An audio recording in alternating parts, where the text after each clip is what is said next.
16. Pengembangan ekowisata memiliki dampak positif dan negatif pada aspek ekonomi, sosial, dan lingkungan alami. Dampak negatifnya adalah, oke, apa itu ekowisata?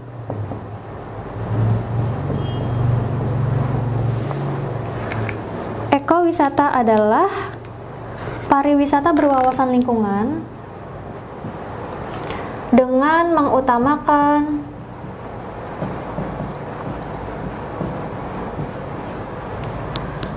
aspek konservasi alam,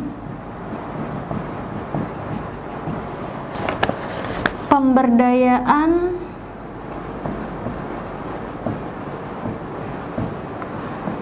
ekonomi, sosial, budaya, serta aspek pembelajaran atau pendidikan. Ya, jadi tempat wisata tersebut bukan cuma sekedar untuk hiburan aja, tapi juga memiliki nilai kelestarian alam ya, ditujukan untuk kelestarian alam tempat tersebut.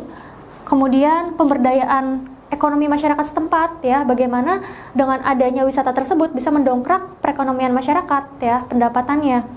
Terus juga bisa mengembangkan sosial budaya daerah tersebut dan untuk pembelajaran kayak gitu.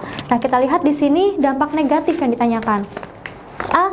Menambah penghasilan dan devisa negara, jelas positif ya. B. Menyediakan kesempatan kerja dan usaha, itu positif. C. Mendorong perkembangan usaha-usaha baru, juga positif.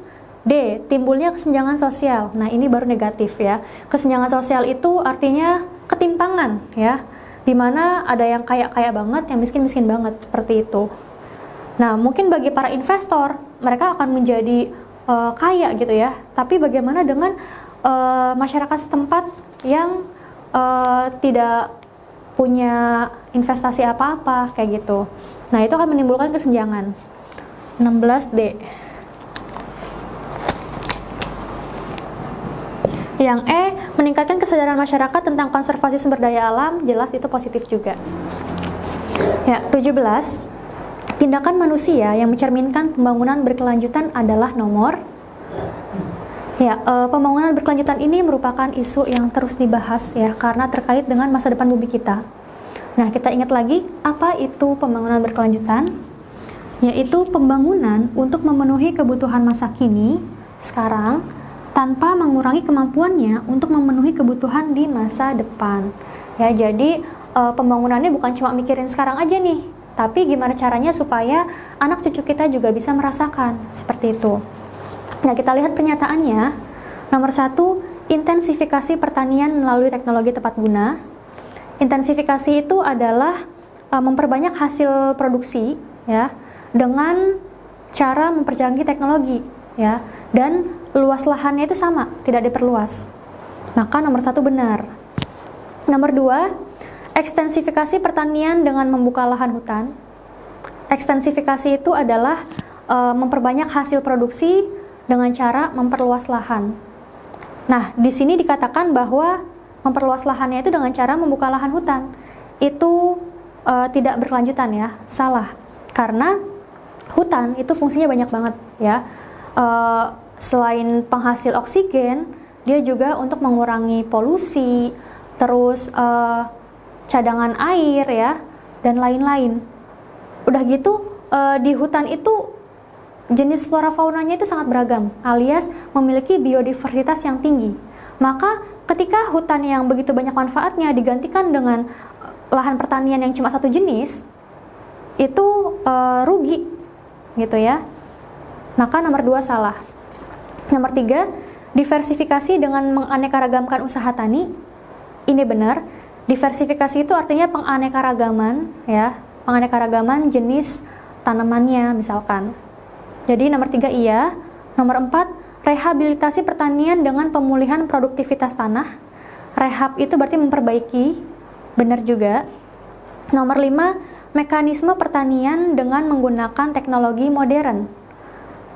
Mekanisme itu adalah penggunaan alat ya untuk pertanian. Nah, ini Mungkin kalau dalam skala yang kecil itu bagus, tapi kalau terus dikembangkan teknologinya dengan modern ya, itu bisa mengancam eksistensi dari petani itu sendiri karena bisa digantikan perannya oleh alat.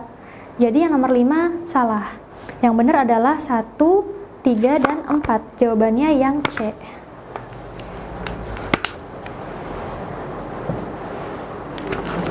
Ya, nomor 18. Daerah penghasil minyak bumi di Pulau Sumatera terdapat pada nomor. Minyak bumi adalah sumber daya alam yang terbentuk dari fosil makhluk hidup yang telah mati jutaan tahun yang lalu. Ya, di Indonesia ada banyak persebaran minyak bumi. Nah, di Sumatera itu ada di daerah yang pertama Peurelak ya, ada di Aceh, kemudian Dumai di Riau, Sungai Pakning di Riau, Prabu Mulih di Sumatera Selatan, Pelaju dan Sungai Gerong ada di Sumatera Selatan juga, dan Tanjung Pura di Sumatera Utara.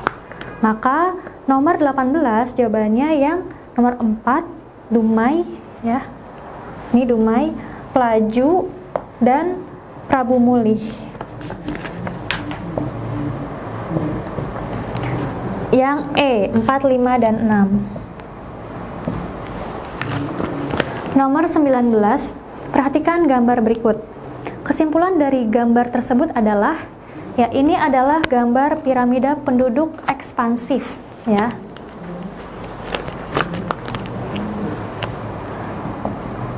Ekspansif atau piramida penduduk muda atau limas. Ya, kalau kita gambarkan seperti ini ya.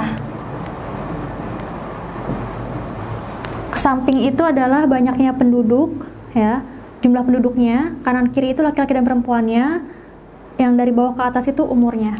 Nah, kita lihat grafik ini lebar di bawah, berarti didominasi oleh usia muda.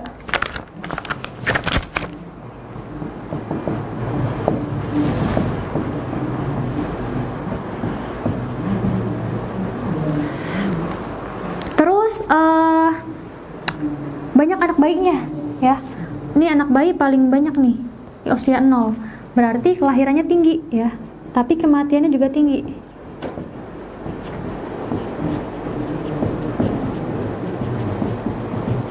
Karena kelahirannya tinggi, maka pertumbuhan penduduknya juga tinggi.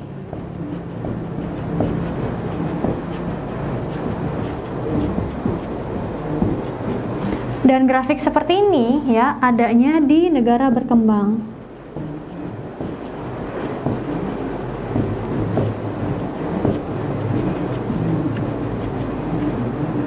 Jadi nomor 19 jawabannya adalah yang E, grafik penduduk berbentuk ekspansif atau limas. Sebagian besar penduduknya berada pada kelompok usia muda. Yang E, kok yang A?